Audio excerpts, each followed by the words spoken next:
ഓം ശ്രീ മഹാദേവേ നമഃ. നമസ്കാരം. കഴിഞ്ഞ വീഡിയോയിൽ നമ്മൾ ശ്രീ ലളിതാ സഹസ്രനാമ സ്തോത്രത്തിന്റെ 621 വരെയുള്ള നാമങ്ങളുടെ അർത്ഥങ്ങളാണ് അറിഞ്ഞത്.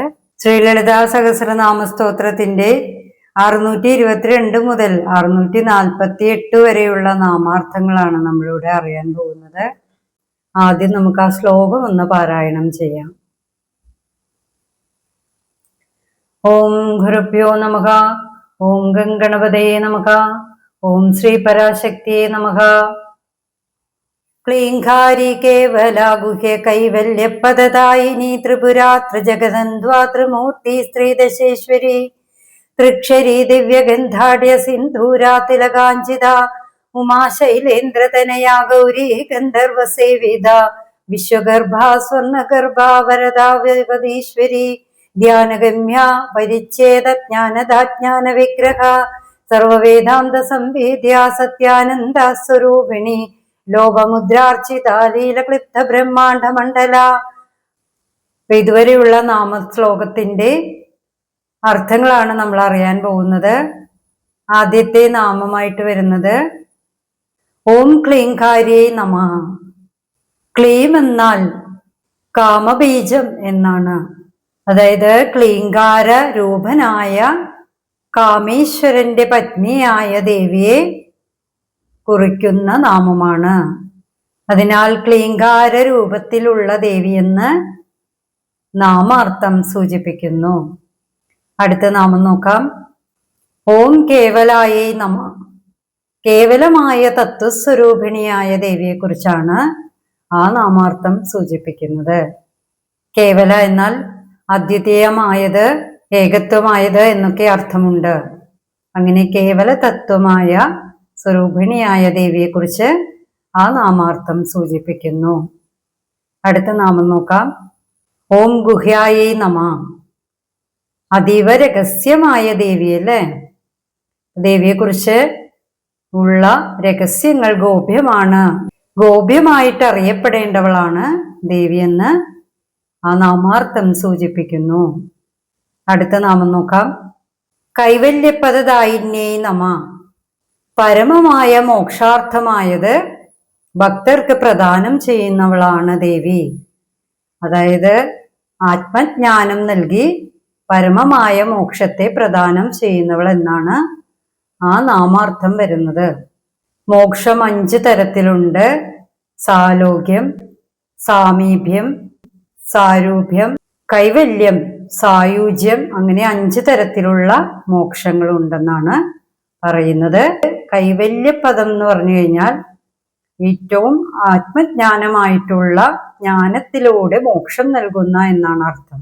ഭക്തർക്ക് ആത്മജ്ഞാനത്തിലൂടെ പരമമായ മോക്ഷപ്രാപ്തിയിലേക്ക് അവർക്ക് നൽകുന്ന ദേവിയാണ് കൈവല്യപദദായിനി എന്ന നാമം കൊണ്ട് അർത്ഥമാക്കുന്നത് എന്ന് സാരം. ത്രിപുരായേ നമഃ. സൂക്ഷ്മകാരണ ദേഹങ്ങളെ ത്രിപുരങ്ങൾ എന്ന് പറയാറുണ്ട്. അതുപോലെ സൂക്ഷ്മരൂപമായ ഇട, പിംഗള, സുഷുമ്ന നാഡി എന്നിവയും 3 തരത്തിലുള്ള ത്രിപുരങ്ങളാണ്. മനസ്സ്, ചിത്ത്, ബുദ്ധി അവയും 3 തരത്തിലുള്ളതാണ്. അതുപോലെ ജാഗ്രത, സ്വപ്നം, സുഷുപ്തിയും 3 തരത്തിലുള്ള അവസ്ഥകളാണ്. അപ്പൊ അങ്ങനെയുള്ളവയെല്ലാം ത്രിപുരങ്ങൾ എന്ന് പറയാം.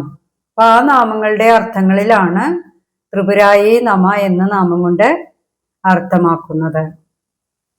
അടുത്ത നാമം നോക്കാം. ഓം ത്രിജഗത് വന്ദ്യായേ നമഃ. 3 ലോകങ്ങൾക്കും ആരാധ്യയായവളാണ് ദേവി. ഓം ത്രിമൂർത്തിയേ നമഃ. ത്രിമൂർത്തികൾ ആരൊക്കെയാണ്? ബ്രഹ്മാവ്, വിഷ്ണു, ശിവൻ അല്ലെ.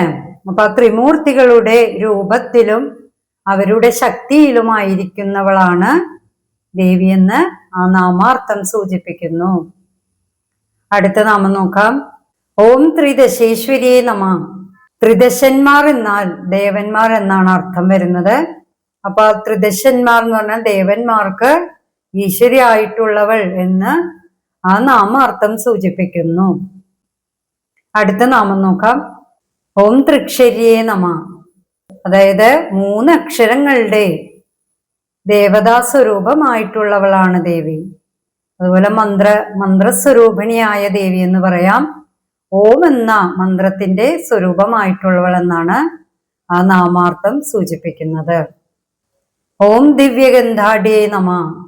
ദിവ്യസുഗന്ധത്താൽ അലങ്കൃതയായവളായ ദേവിയെ കുറിച്ചാണ് ആ നാമാർത്ഥം സൂചിപ്പിക്കുന്നത്. അടുത്ത നാമം നോക്കാം. ഓം സിന്ദൂരത്തിലകാഞ്ചിതായേ നമ. സിന്ദൂര പൊട്ടണിഞ്ഞ മനോഹരിയായ ദേവി എന്ന് സാരം. അടുത്ത നാമം നോക്കാം. ഓം ഉമായേ നമ. ഉമ എന്നാൽ പാർവതി ദേവിയുടെ നാമമാണ്. പാർവതി ദേവിയായ ശ്രീ മഹാദേവിയെ കുറിച്ചാണ് നാമാർത്ഥം സൂചിപ്പിക്കുന്നത്. ഓം ശൈലേന്ദ്രതനയായി നമ. ശൈലേന്ദ്രൻ എന്നാൽ പർവ്വതരാജൻ എന്നാണ്. പർവ്വതരാജന്റെ പുത്രിയായ ഹിമവാന്റെ പുത്രിയായ പാർവതി ദേവിയാണ് ആ നാമം കൊണ്ട് അർത്ഥമാക്കുന്നത്. അടുത്ത നാമം നോക്കാം. ഓം ഗൗരിയേ നമ. ഗൗരവർണ്ണമുള്ള ദേവിയെ കുറിച്ച് പറയുന്ന നാമാർത്ഥം. ഗൗരവർണ്ണം എന്ന് പറഞ്ഞാൽ ശുദ്ധമായ വെള്ള നിറത്തോടു കൂടിയ, മുല്ലപ്പൂവിന്റെ നിറം എന്നൊക്കെ പറയില്ലേ, അങ്ങനെയുള്ള നിറത്തോടു കൂടിയ ദേവിയെ, ശുദ്ധവും പ്രകാശപൂരിതവും മംഗളസ്വരൂപിണിയായ ദേവി എന്നർത്ഥം. അടുത്ത നാമം. ഓം ഗന്ധർവ സേവിതായേ നമ. ഗന്ധർവന്മാരാൽ സേവിക്കപ്പെടുന്നവളാണ് ദേവി എന്ന് സാരം. ഓം വിശ്വഗർഭായേ നമ. വിശ്വമാകുന്ന പ്രപഞ്ചത്തെ ഉള്ളിൽ ധരിച്ചവളായ ദേവി എന്ന് നാമാർത്ഥം സൂചിപ്പിക്കുന്നു. അടുത്ത നാമം നോക്കാം. ഓം സ്വർണഗർഭായേ നമ. സൃഷ്ടിയുടെ ബ്രഹ്മത്തിൽ നിന്നും ആദ്യം വ്യക്തമാകുന്ന വിശ്വപ്രാണനെയാണ് ഹിരണ്യഗർഭം എന്ന് പറയുന്നത്. അപ്പൊ അങ്ങനെയുള്ള ദേവിയാണ് സ്വർണഗർഭായ എന്ന നാമത്തിൽ ഇവിടെ സൂചിപ്പിക്കുന്നത്. അടുത്ത നാമം അവരധായേ നമ. അവരന്മാർ എന്നാൽ പാപികളായിട്ടുള്ളവർ, അതല്ലേ അധർമ്മികൾ, അസുരന്മാരുടെ സ്വഭാവത്തോടു കൂടിയ അധർമ്മികൾ എന്ന് വെച്ചാൽ അസുര സ്വഭാവമുള്ള, അസുരിക സ്വഭാവമുള്ള ആളുകളാണ്.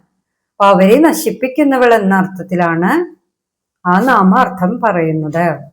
ഓം വാഗതീശ്വരിയെ നമ. വാക്കിന്റെ സ്വരൂപമായിട്ടുള്ള ദേവിയെ കുറിച്ചാണ് പറയുന്നത്.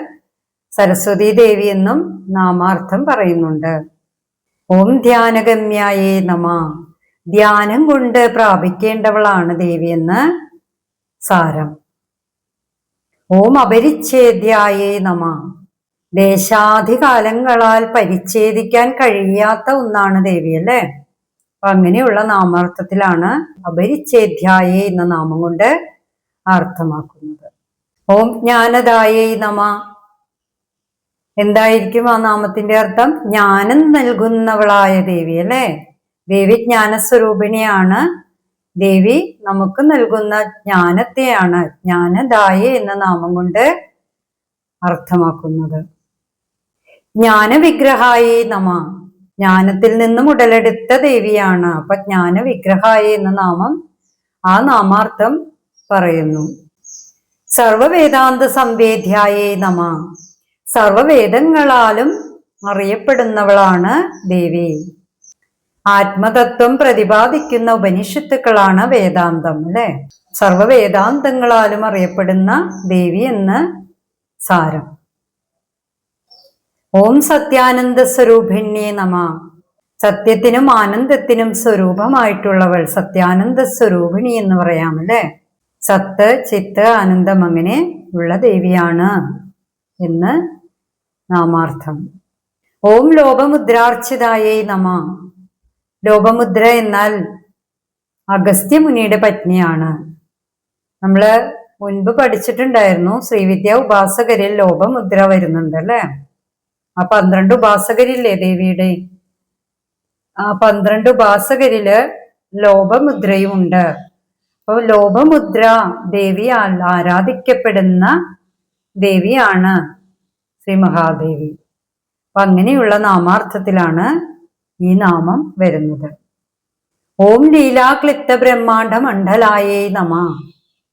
ഈ പ്രപഞ്ചത്തിനെ മുഴുവൻ സൃഷ്ടിക്കുന്ന, അനായാസമായി സൃഷ്ടിക്കുന്ന ദേവിയെ കുറിച്ചാണ് നാമാർത്ഥം സൂചിപ്പിക്കുന്നത്, അല്ലെ?